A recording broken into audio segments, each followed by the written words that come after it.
Shame begins in an avoidant the moment they finally recognize that you were genuine, not perfect, not always calm, not always polished, but real, consistent, and emotionally honest in a way that didn't change depending on their mood. While you were still there, still available, still trying to understand them, they could keep the story comfortable. They could tell themselves, "It's complicated. I'm busy. I just need space." And those excuses were enough to silence the uncomfortable truth, because as long as you were reaching out, the relationship still felt like a door they could open whenever they wanted, which meant they never had to face the cost of closing it on you. But something shifts when they notice your energy changing. Not in a dramatic way, not in a loud goodbye, but in the quiet absence of your effort. The late replies stop, the long messages stop, the soft check-ins stop. And the avoidance nervous system suddenly feels a new kind of silence, the kind that doesn't invite them to come and go. The kind that doesn't reassure them they still have access. And that's where shame begins, because in that silence, they can't pretend you were the problem anymore. They remember the times you tried to communicate gently, and they gave you coldness. They remember the times you asked for clarity, and they gave you confusion. They remember how often you chose understanding when you could have chosen ego, and how often they treated your love like a demand instead of a gift. Avoidants don't always fear love itself. They fear what love forces them to feel about themselves. Your sincerity becomes a mirror they didn't ask for, and mirrors are uncomfortable when someone has spent years surviving by not looking too closely at their own emotional patterns. Your steady care highlights their inconsistency. Your patience exposes their avoidance. Your willingness to repair highlights how quickly they disconnect. And the more genuine you were, the harder it becomes for them to file you away as just another person. Because you weren't playing games, you weren't trying to win, you were trying to build, and building requires presence. Emotional risk and accountability, the exact things their system has been trained to avoid. That's why shame often doesn't arrive during the relationship, it arrives after, when they lose the ability to control the pace. During the connection, they can numb themselves with distraction, with work, with social life, with the feeling of power that comes from being the one who needs less. But once you stop feeding the cycle, once you stop proving your worth, once you stop chasing their reassurance, they are left alone with the truth that your love wasn't something they earned. It was something you offered freely, and they handled it like it was disposable. And shame doesn't always sound like, "I hurt them." Sometimes it sounds like, "Why did I do that?" Sometimes it sounds like, "What is wrong with me?" Sometimes it turns into a restless feeling at night. A sudden memory of your face when you were trying not to cry, the moment you swallowed your needs, so the relationship wouldn't collapse, the way you still said, "It's okay," when it wasn't okay. Those memories are sharp, because they carry emotional evidence, and avoidants struggle with evidence, not because they don't understand it, but because accepting it would require admitting, "I had something good, and I didn't know how to hold it." This is why an avoidant can look completely fine on the outside and still be carrying a quiet internal collapse. Their pride can stay intact while their peace breaks apart. They might act confident, detached, even cold, but deep down they're wrestling with a painful contradiction. You mattered more than they allowed themselves to show, and the way they treated you doesn't match the truth they can't fully deny anymore. You were not too much. In the way they made you feel, you were simply asking for what real connection requires: consistency, clarity, emotional safety. And they couldn't meet you there without confronting the parts of themselves they've been avoiding for years. So when you wonder why they didn't just apologize, while they had you, understand that your presence made it easy for them to escape the consequences. It's your absence that removes the distraction. It's your silence that turns the volume up inside their mind. It's the fact that you were genuine that makes it impossible for them to feel completely innocent in how the story ended. Because deep down they know you didn't lose them because you didn't love them. You pulled back because you couldn't keep abandoning yourself to keep them comfortable. Shame doesn't soften an avoidant the way you hope it will. It doesn't automatically turn into tenderness, accountability, or an honest apology. In a securely attached person, shame can lead to repair, because repair feels possible, and vulnerability doesn't feel like danger. But in an avoidant, shame often triggers the very defense system that created the damage in the first place. Because to repair with you, they would have to stand in front of what they did. And that moment of facing themselves feels like exposure, like failure, like losing control, like being seen too clearly. And for someone who learned early on that closeness is risky, being seen is not comforting, it's threatening. So what do they do when shame rises inside them? They back away. They go colder. They become even more distant. Not because they don't care, but because caring would require courage, and courage is exactly what their nervous system doesn't reward them for. Shame says, you hurt someone who loved you, and instead of allowing that truth to humble them, their defenses rush in to protect them from the emotional weight.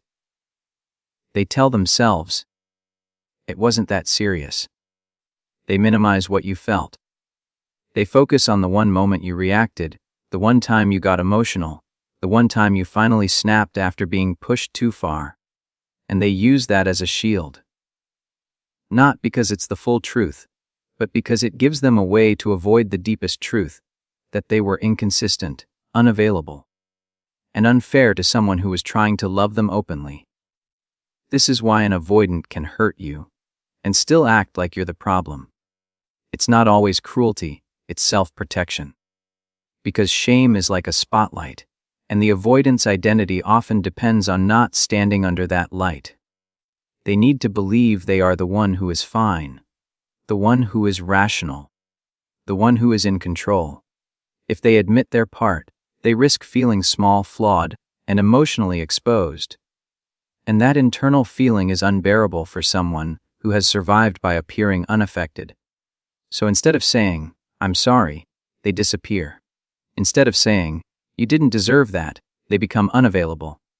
Instead of saying, I was wrong, they go quiet and wait for time to erase the discomfort. And the part that confuses you is that their distance can look like indifference. You think, if they were ashamed, they would come back and fix it. But the avoidant mind often experiences fixing as a trap. Fixing means a conversation. A conversation means emotions. Emotions mean vulnerability. Vulnerability means risk. Risk means loss of control. And loss of control is what their system has been trained to fear. So shame doesn't pull them into closeness. It pushes them into the safest place they know, distance. Sometimes that distance shows up as ghosting. Sometimes it shows up as being polite but empty. Sometimes it shows up as acting like nothing happened. Sometimes it shows up as sudden anger at you. Because anger is easier than guilt. Anger gives them a sense of power. Guilt makes them feel weak. That's why they may act irritated when you ask for clarity. They may behave like your needs are annoying. They may say you're making a big deal out of nothing. Because if they can make your pain seem unreasonable, they don't have to look at their behavior as harmful. And there's another layer. Shame makes them afraid of being rejected by you. Even if they caused the distance, they still fear the moment you might say, no, you don't get access to me anymore. Shame tells them, you don't deserve them, and that thought stings. So rather than risk reaching out and being faced with consequences, they avoid the risk entirely. They choose the illusion of control over the possibility of connection. Because if they don't try, they can pretend they didn't fail. If they don't open the conversation, they can pretend the story isn't real. If they don't face you, they don't have to face themselves. This is why you might notice that when you finally detach, when you finally stop chasing, their behavior doesn't immediately become warm. Sometimes it becomes harsher. Sometimes they cut you off first.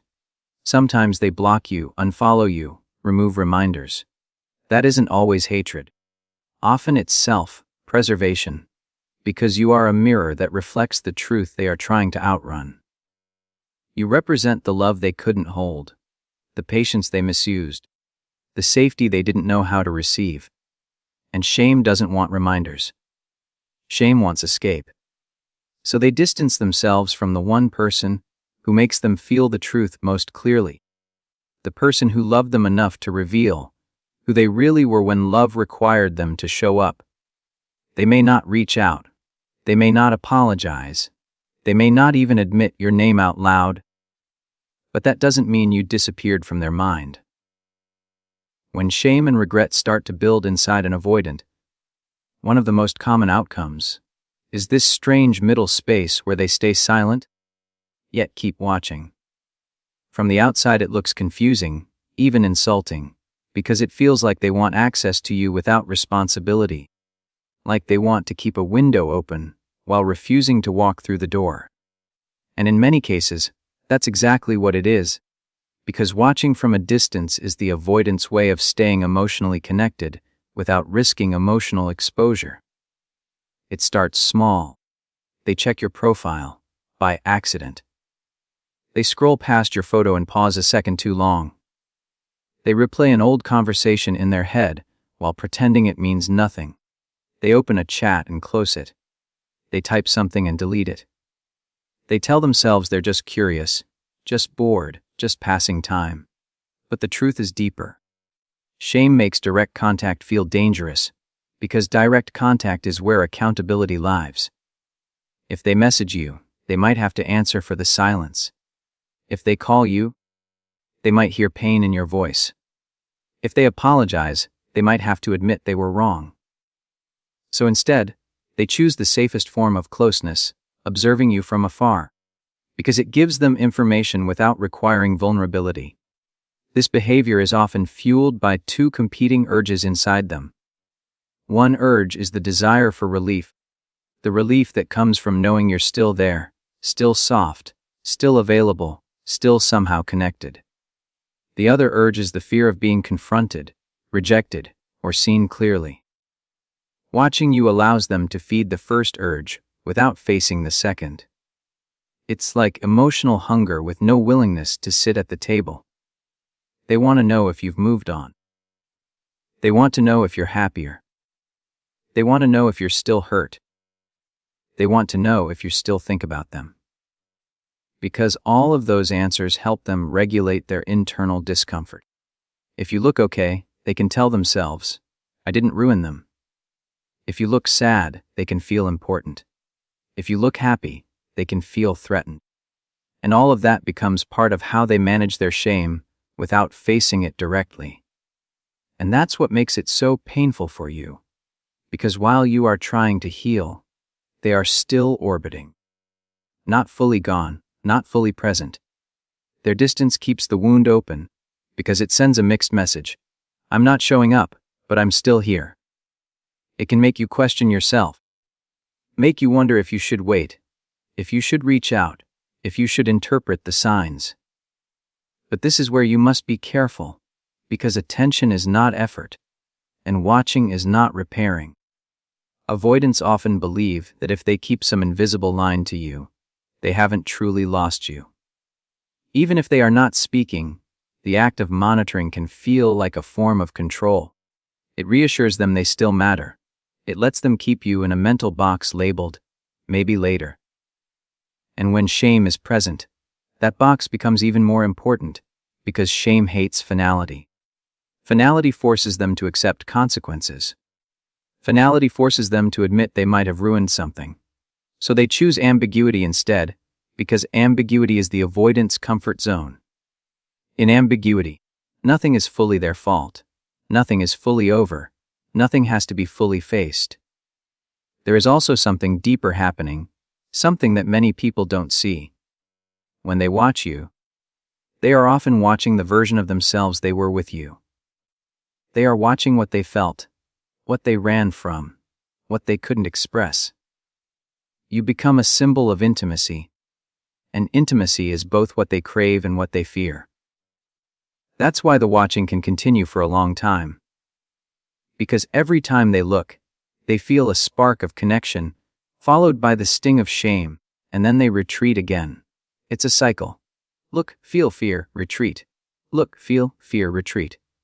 And if you don't understand this, you can easily start believing their watching is a sign you should open the door. But watching is often a sign of inner conflict, not readiness. It's proof they're affected, but not proof they've changed. So if you notice them hovering, checking, appearing and disappearing, understand what it likely means. They want closeness without the cost of closeness. They want the comfort of you without the vulnerability of earning you back. And your healing begins when you stop interpreting their distance as a mystery and start seeing it as a pattern. Because patterns don't need decoding, they need boundaries. The moment you stop proving your worth is the moment an avoidant's internal world starts to shake. Because your chasing was never just contact. It was comfort. It was the thing that kept the cycle alive. It was the constant reminder that no matter how inconsistent they were, no matter how emotionally unavailable they acted, you still cared enough to reach, to explain, to forgive, to keep the door cracked open. And as long as you were doing that, they didn't have to face the full weight of their behavior. They could keep telling themselves you would be there. They could keep living in the illusion that they were in control of the pace, the distance, the closeness, the ending. But when you become calm, when you stop arguing, when you stop sending paragraphs, when you stop asking for clarity, something changes. The avoidant doesn't just lose your attention. They lose the emotional safety net that your effort created. Because your effort made the relationship feel reversible. Your effort made it feel like there would always be another chance. Your effort made it easy for them to avoid consequences. Because consequences don't fully land when someone keeps trying to hold you through them. This is why your dignity can hit harder than your anger ever could. Anger gives them an escape route. If you explode, they can point at your emotions and say, "See, this is why I pull away." If you fight, they can hide behind the conflict. If you beg, they can feel powerful. But when you detach quietly, you remove all of their usual excuses. You stop giving them a story where you are the unstable one. You stop feeding the dynamic where they can act distant and still feel secure that you'll keep reaching. And that's when the real realization starts to form, not in their words, but in their nervous system. You are no longer available to be half-loved. Your silence becomes a loud message, not because you're trying to punish them, but because it changes the rules. Now they can't just disappear and return without consequence. Now they can't just give crumbs and still receive devotion. Now they have to face the possibility that their behavior actually cost them something real. And for an avoidant, that is terrifying, because they often rely on emotional distance to feel safe, but they also rely on emotional access to feel valued.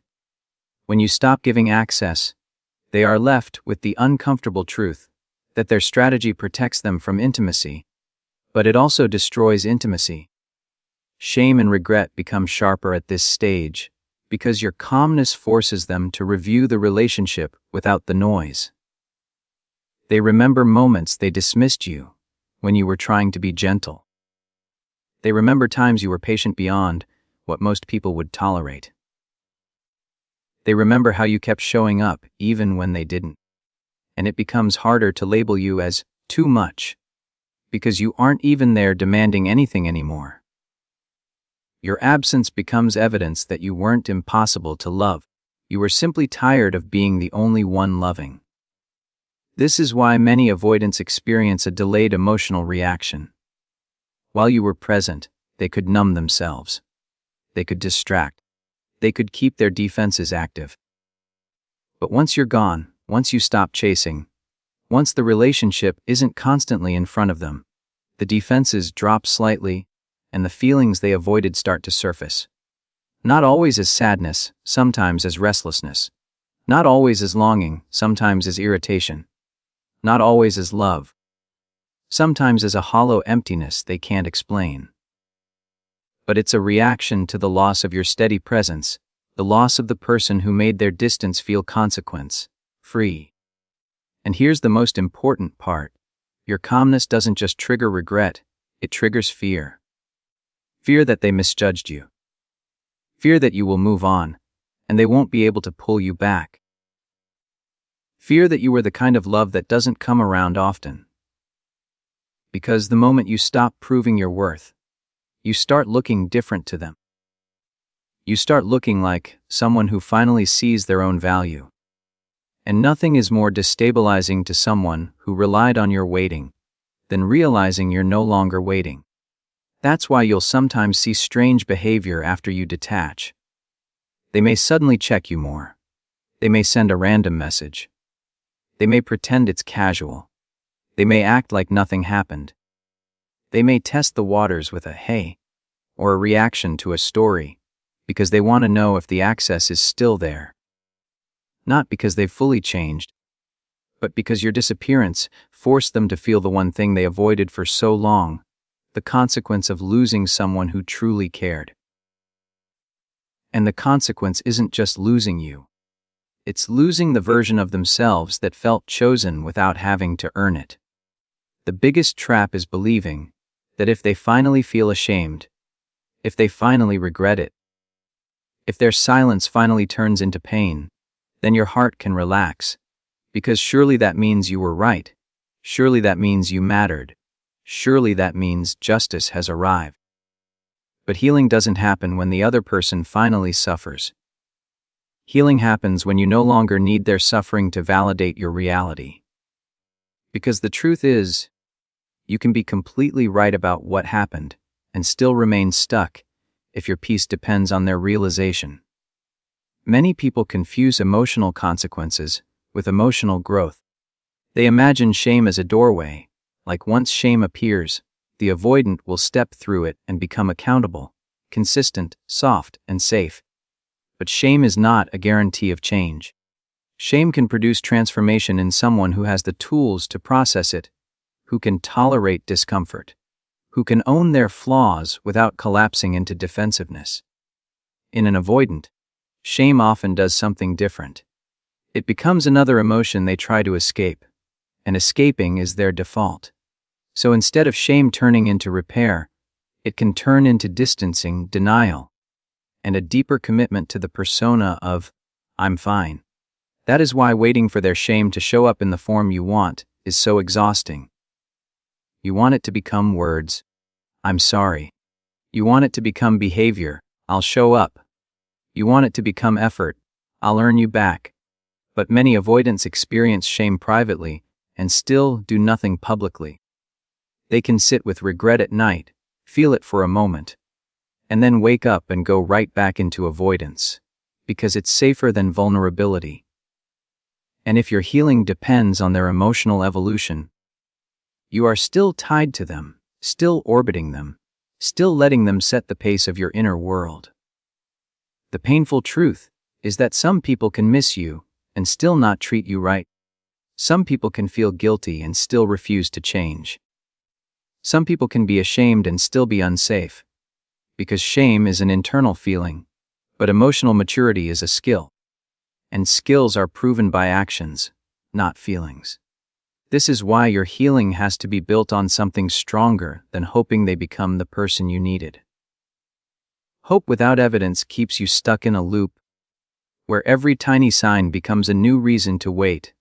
Every small message becomes a new reason to reopen the wound. Every moment of their curiosity becomes a new reason to delay your closure. Your closure cannot be a negotiation. Closure is not something they hand you when they're finally ready to admit what they did. Closure is something you choose when you stop needing permission to move on. It's when you stop asking, "Do they regret it?" and start asking, "Is this dynamic good for my nervous system?" It's when you stop craving an explanation and start honoring the evidence you already have. They were inconsistent. They were emotionally unavailable. They made you feel anxious, confused, and small. And you do not need a confession to validate what your body lived through. And there's a deeper layer that many people ignore. When you stay focused on whether they feel shame, you unintentionally stay focused on them. You keep them in the center. Your mind keeps returning to their internal world, their feelings, their psychology, their potential. But your healing begins when you return to your own center, your needs, your boundaries, your self-respect. You are allowed to be done, even if they never admit it. You are allowed to walk away, even if they still watch you. You are allowed to choose peace, even if they continue to avoid accountability. Because your life is not a courtroom where you must wait for a verdict. Your life is a home, and you get to decide who is allowed inside it. So the real shift is this: even if their shame is real, you do not owe them access. Even if they regret it, you do not owe them a second chance. Even if they miss you, you do not owe them your time. Missing you is not a plan. Regret is not a promise. Shame is not a relationship skill. And the most self-loving thing you can do is stop measuring their internal pain and start measuring your own emotional safety. If they ever come back, the only proof that matters is not tears, not words, not nostalgia, not guilt, not, "I was going through a lot." The proof is consistency. The proof is accountability without defensiveness. The proof is effort over time. The proof is emotional availability when it's inconvenient, not just when they feel lonely. And until that proof exists, your healing is not found in what they feel. It is found in what you choose.